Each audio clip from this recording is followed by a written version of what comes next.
भैया साहब, ये 6 जजेस को क्या हुआ था? बगावत कर गए हैं? एक गधा होता है ना, उसके बाद आप लाठियाँ रखते रहते हैं 1000, 1500, 2000 होती हैं। अचानक 2001 में वो अचानक चल जाता है। वो 2001 वाली लाठी जो है रखी जा चुकी है। इससे कोई फर्क पड़ेगा या कि ये रूटीन में बहुत चलेगा? फर्क पड़ेगा। उसकी एक वजह देखें, फ़र्क तो उस वक्त ही पड़ा था जब 8 फरवरी पता चल गया ना कि इस तरह हो जाता है और हमेशा से होता है। हमेशा से होता है, लेकिन अब नहीं हो रहा ना, अब बिल्कुल मुख्तलिफ हो गया ना। 8 फरवरी के बाद क्या तब्दीली? कुछ भी नहीं, जो वो चाह रहे थे वो सब कुछ हुआ। नहीं, वो अलग बात है। और ये सब आप पाकिस्तान तहरीक इंसाफ के नज़रिए को सपोर्ट करते हैं या बाज़ाब्ता हिस्सा बने हुए हैं? मैं बेसिकली जो अमेरिका के ख़िलाफ़ है ना और जिसका अमेरिका दुश्मन है, मैं उसके साथ हूँ। मैं उसामा बिन लादेन के भी साथ था, मैं तालिबान के भी साथ हूँ, और अब इस वक्त पाकिस्तान में सिर्फ एक शख्स है जिसके खिलाफ अमेरिका है, मैं उसके खिलाफ। अस्सलाम वालेकुम नाजरीन, मेरा नाम मियां इम्तियाज़ है और आप देख रहे हैं पाकिस्तान खबर डिजिटल। नाजरीन, 6 जजेस ने ख़त लिखा और इसके ऊपर तमाम जो वकला कम्युनिटी है वो इकट्ठी हो गई और आज हाई कोर्ट में एक कन्वेंशन किया गया। ये औरिया साहब, ये 6 जजेस को क्या हुआ था? बगावत कर गए हैं या क्या मामला? देखिए, हर कौम का और हर ग्रोह का एक, जिसे कहते हैं, कुव्वत बर्दाश्त का नुक्ता होता है, और वो आगाज़ होता है किसी भी जगह पे। दुनिया में जहाँ अगर भी इनकलाबात आए हैं वहाँ पर बुनियादी तौर होती है कि कुव्वत बर्दाश्त कितनी होती है। एक गधा होता है ना, उसके बाद आप लाठियाँ रखते हैं 1000, 1500, 2000 होती हैं। अचानक 2001 में वो अचानक चल जाता है। वो 2001 वाली लाठी जो है रखी जा चुकी है, इससे वो घबरा के उठेंगे, अब मज़ीद नहीं होती। अब ये है कि पाकिस्तान के अवाम को शऊर तो पहले से था। 8 फरवरी से ऑनवर्ड जो शऊर आया है, उससे ज़्यादा शऊर शायद दुनिया में किसी कौम में शायद किसी ने दिखाया इतने तरह की सूरत हाल के अंदर।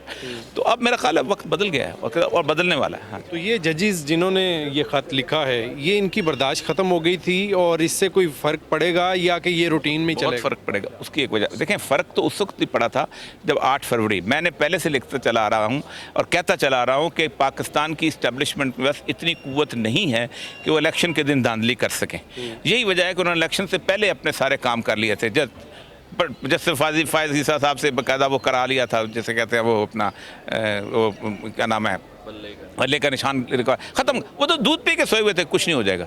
वो तो उनको 6 बजे के बाद पता चलना शुरू हुआ। हाँ जी। लेकिन पता चल गया ना कि इस तरह हो जाता है और हमेशा से होता है। हमेशा से होता है, लेकिन अब नहीं हो रहा ना, अब बिल्कुल मुख्तलिफ हो गया ना। 8 फरवरी के बाद क्या तब्दीली? कुछ भी नहीं, जो वो चाह रहे थे वो सब कुछ हुआ। नहीं, वो अलग बात है। दुनिया में जो इस वक्त न्यू अटलांटिस ने जो 5 यूनिवर्सिटियों ने स्टडी की है, वो कहते हैं कि पाकिस्तान के इंतखाबात में इसको एज ए केस स्टडी पढ़ाया जाता रहेगा दुनिया के अंदर। 5 बुनियादी चीज़ें हैं जो दुनिया के किसी इंतखाब में नहीं होती। पाकिस्तान वाहिद कौम साबित हुई है जिसने बॉटम अप स्ट्रेटजी बनाई है, वरना टॉप टू बॉटम होती है। ठीक है। ये मीडिया है, ये फलां है, हाउस है, नीचे बताओ। हर बंदा वो कहता है सिंक्रोनाइज था, किसने क्या बोलना है, किसने क्या लिखना है, किसने क्या वीडियो बनानी है। दूसरा, वो कहते हैं कि किसी जगह ऐसा नहीं हुआ कि लोगों ने हर एवेन्यू एक्सप्लॉइट किया हो। फेसबुक से निकलते थे, यूट्यूब जाते थे, यूट्यूब से निकलते फलां जगह जाते थे, ट्विटर से निकलते फलां जगह जाते थे, तमाम एवेन्यूज़ उन्होंने इस्तेमाल किए। तीसरा, वो कहता है किसी मुल्क में ऐसा नहीं हुआ कि पीयर ग्रुप को जो है डेवलपमेंट इतनी ज़्यादा हो, इतने 50 लोगों के ग्रुप बनाए हुए, पता चल गया कहाँ जाना है, किस तरफ जाना है, कैसे स्ट्रेटजी बनानी।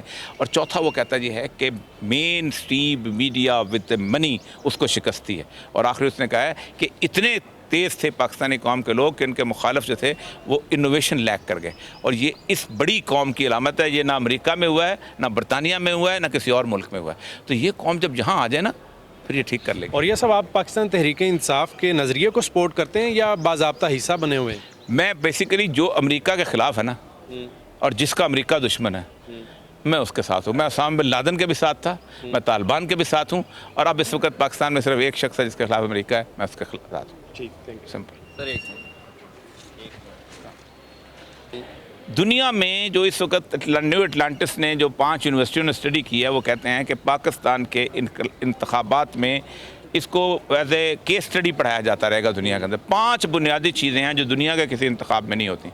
पाकिस्तान वाहिद कौम साबित हुई है जिसने बॉटम अप स्ट्रेटजी बनाई है, वरना टॉप टू बॉटम होती है। ठीक है। ये मीडिया है, ये फलां है, हाउस है, नीचे बताओ। हर बंदा वो कहता है सिंक्रोनाइज था, किसने क्या बोलना है, किसने क्या लिखना है, किसने क्या वीडियो बनानी है। दूसरा, वो कहते हैं कि किसी जगह ऐसा नहीं हुआ कि लोगों ने हर एवेन्यू एक्सप्लॉइट किया हो। फेसबुक से निकलते थे, यूट्यूब जाते थे, यूट्यूब से निकलते फलां जगह जाते थे, ट्विटर से निकलते फलां जगह जाते थे, तमाम एवेन्यूज़ उन्होंने इस्तेमाल किए। तीसरा वो कहता है किसी मुल्क में ऐसा नहीं हुआ कि पीयर ग्रुप को जो है डेवलपमेंट इतनी ज़्यादा हो, इतने 50 लोगों के ग्रुप बनाए हुए हैं, पता चल गया कहाँ जाना है, किस तरफ जाना है, कैसे स्ट्रेटजी बनाने। और चौथा वो कहता जी है कि main stream media with money उसको शिकस्त दी है। और आखिर उसने कहा है कि इतने तेज़ थे पाकिस्तानी कौम के लोग कि उनके मुखालिफ जो थे वो इनोवेशन लैक कर गए। और ये इस बड़ी कौम की अलामत है। ये ना अमेरिका में हुआ है, ना बरतानिया में हुआ है, ना किसी और मुल्क में हुआ है। तो ये कौम जब यहाँ आ जाए ना, फिर ये ठीक कर लेगी।